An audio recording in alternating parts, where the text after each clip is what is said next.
Kenneth Branagh directed my favorite film of 2021, which was Belfast, and has finally released the sequel to 2017's Murder on the Orient Express. Death on the Nile was directed by Kenneth Branagh, who reprises his role as private investigator Hercule Poirot. In Agatha Christie's novels, Poirot's mustache is described in detail. In this film, it gets its own vignette. About a quarter of the first act is dedicated to explaining that Poirot dons this mustache because he's hiding a scar he got from the Second World War. Kenneth Branagh maintains the same integrity that the 1978 version of Death on the Nile had. If you can find the 1978 version of Death on the Nile, please see it. It had an all-star cast, including Mia Farrow, Angela Lansbury, Jane Birkin, Maggie Smith, and Betty Davis. Both versions, the 1978 version and this one, have the same setup and premise. An heiress, while on her honeymoon, is murdered, and a private investigator spills the tea on all the guests until he pinpoints whodunit. It stars Enough Champagne Queen Gal Gadot, Armie Hammer, Emma Mackey, Annette Bening, Russell Brand, obviously Kenneth Branagh, Tom Bateman, Sophie Okonedo, Letitia Wright, and Rose Leslie, if I didn't. For simplicity, I'll use most of their real names instead of their character names. So Poirot drops in on this jazz club for a drink to unwind. Letitia Wright is having a disagreement with the jazz club owner, demanding payment before her mother, Sophie Okonedo, performs. Engaged couple Emma and Armie are dancing the night away, celebrating their love, and then in struts Gal Gadot, this beautiful heiress who happens to be best friends with Emma. Emma begs her best friend, Gal, to hire her fiancé so they can have a beautiful life together.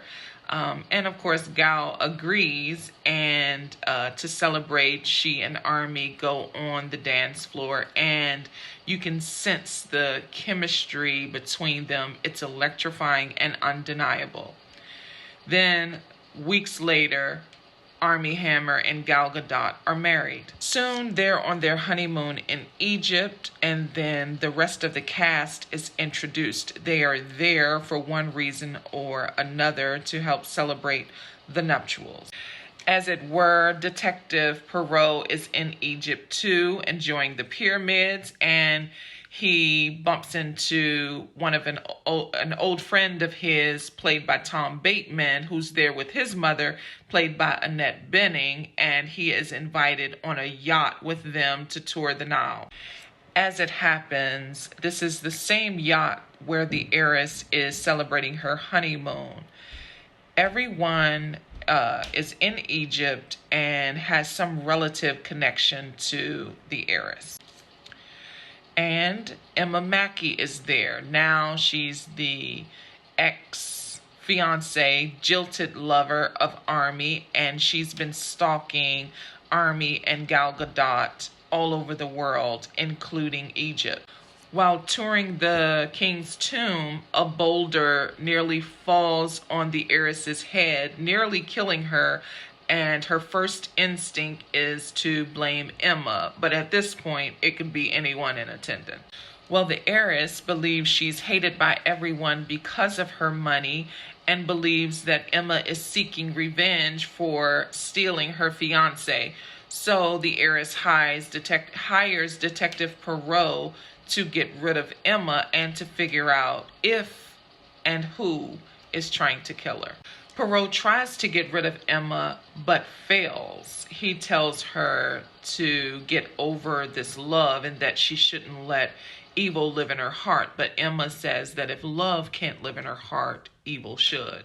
Well, they all end up on the ship anyway, and the juicy part, the heiress is murdered in her sleep.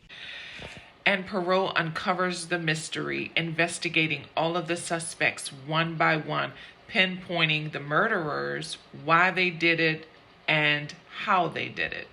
Now, the pacing for this film is slow, but that's the case for whodunits and murder mysteries.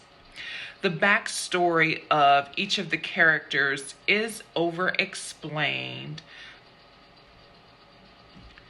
and much of the film relies heavily on sound design and cinematography. But overall, Death on the Nile is very entertaining, and the third act has a rewarding payoff.